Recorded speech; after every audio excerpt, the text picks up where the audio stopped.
Hi friends, eighth క్లాస్లో ఉన్నటువంటి ninth lesson అమరులు అనే పాఠం చూద్దామండి. అమరులు ఉద్యమ స్ఫూర్తి అండి. ఇది వచన కవిత అండి. ఉద్యమ స్ఫూర్తి వచన కవిత. ఆచార్య కె రుక్నుద్దీన్ అండి. ఇక్కడ ఉంది కాబట్టి ఇక్కడ రుక్నుద్దీన్ అని గుర్తుంచుకోండి. ఓకేనా అండి. అమరులు రుక్నుద్దీన్ 1947 2013 అండి. 47లో జననం, 2013లో మరణం. ప్రత్యేక తెలంగాణ కోసం 1969లో పెద్ద ఎత్తున ఉద్యమాలు చేశారండి. అక్కడ 360కి పైగా విద్యార్థులు ప్రాణత్యాగం చేశారు. 1969లో రాసిన కవిత అండి ఇది. కాబట్టి ప్రత్యేక తెలంగాణ బాహటంగా సాధిస్తాం అని ఈ పాఠంలో ఉందండి. ఓకేనండి. 1969లో రాసిన కవిత ఆధారంగా ప్రత్యేక తెలంగాణ బాహటంగా సాధిస్తాం అని ఈ పాఠంలో ఉందండి. ప్రక్రియ గేయ ప్రక్రియ అండి. అమరులు అంటే అంటే మరణించిన వారు కదండి. వారి గురించి పాటలండి, పాటలు పాడాలన్నట్టు. అమరుల గురించి పాటలు పాడాలి. పాట అంటే గేయ ప్రక్రియ అండి. జి యాదగిరి, కె రుక్నుద్దీన్ వీళ్ళిద్దరూ రాసినటువంటి విప్లవ డంక అనే కవితా సంకలనంలోనిదండి. ఓకేనండి. విప్లవ డంక కవితా సంకలనంలోనిది. ఓకేనా అండి. ఇది కవితా సంకలనం అని మీరు గుర్తుంచుకోవాలి. విప్లవ డంక, డంకాలో లాస్ట్కి కా ఉంది కాబట్టి కవితా సంకలనం.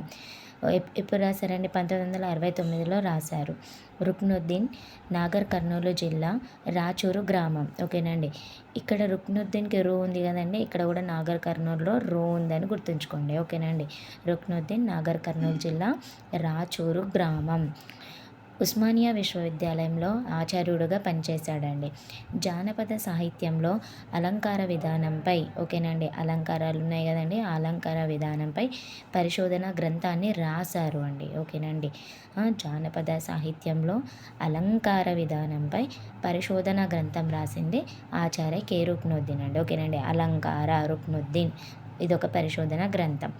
రచనలు ప్రయాణం, షెలిమే, సూక్తిసుధ, కిన్నెరమెట్లు, మోదుగపూలు, విశ్వదర్శనం. ఓకేనండి. ఎలాంటి రచనలండి? ప్రయాణం. ఫస్ట్ ప్రయాణం స్టార్ట్ చేస్తారండి. ప్రయాణము స్టార్ట్ చేస్తున్నప్పుడు షెలిమే అడ్డొస్తుందండి. షెలిమే అడ్డొస్తే దానికి సుత్తి తీసుకొని ఇట్లా సూక్తిసుధ అని దానిపైన రాసుకుంటాడండి. ప్రయాణం ప్రారంభించినప్పుడు షెలిమే అడ్డొస్తుందండి. షెలిమే అడ్డొస్తే సుత్తి తీసుకొని సూక్తిసుధ చెక్కుతాడండి. సూక్తిని దానిపైన చెక్కుతాడు. తర్వాత దాన్ని కిన్నెర మెట్లుగాను చేస్తాడండి. ఓకేనండి. ఆ షెలిమని కిన్నెర మెట్లుగా అమర్చుతాడు. దానిపైన మోదుగ పూలు, ఓకేనండి, దానిపైన మోదుగ పూలు అనే చెట్టు నాటుతాడు. మోదుగ పూలు చెట్టు నాటిన తర్వాత అవి ఎక్కడికండి? విశ్వ దర్శనం కోసం అండి. దర్శనం కోసము మోదుగ పూలు నాటిండని గుర్తుంచుకోండి. ఈ పాఠంలో ఉన్నటువంటి వ్యాకరణం అండి. ఉపమాలంకరణం అండి. ఉపమాలంకరణంలో 4 అంశాలు ఉంటాయండి. ఫర్ ఎగ్జాంపుల్, ఆమె ముఖం చంద్రబింబం వలె అందంగా ఉంది. ఓకేనండి. అంటే చక్కని పోలికతో చెప్పడాన్ని ఉపమాలంకరణం అంటామండి. ఓకేనండి. చక్కని పోలికతో చెప్పడం ఉపమాలంకరణం. ఇందులో 4 అంశాలు ఏమండి? ఉపమేయం, ఉపమానం, సమాన ధర్మం, ఉపమావాచకం. ఉపమేయం అంటే ఎవరిని పోలుస్తున్నాం అంటే ఫస్ట్ ఎవరిని పోలుస్తున్నాం? ఆమె. ఉపమానం ఎవరితో పోలుస్తున్నాం? దేంతో పోలుస్తున్నాం? చంద్రబింబంతో. సమాన ధర్మం, ఉపమేయాలలో ఒకే విధమైన ధర్మం ఉంటాయి. అంటే ఆమె ముఖం అందంగా ఉంది, చంద్రబింబం కూడా అందంగా ఉంది కాబట్టి అందం అనేది సమాన ధర్మం అండి.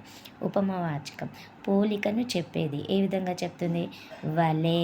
ఓకేనండి. వలే అంటే ఆమె ముఖం చంద్రబింబం వలె. ఈ వలె అనేది ఉపమ వాచకం. ఓకేనండి. ఉపమ వాచకం. ఉపమాన ఉపమేయాలకు చక్కని పోలిక చెప్పడమే ఉపమాలంకరణం అండి. ఓకేనండి. పోలిక. ఓకేనండి. ఉపమాలంకరణం అంటే పోలిక చెప్పడం. ఇక్కడ సెకండ్ లెటర్ పా ఉంది, ఇక్కడ కూడా పోలికలో పా ఉంది కదండి. అట్లా పా అంటే పోలిక చెప్పడాన్ని ఉపమాలంకరణం అని అంటారని గుర్తుంచుకోండి.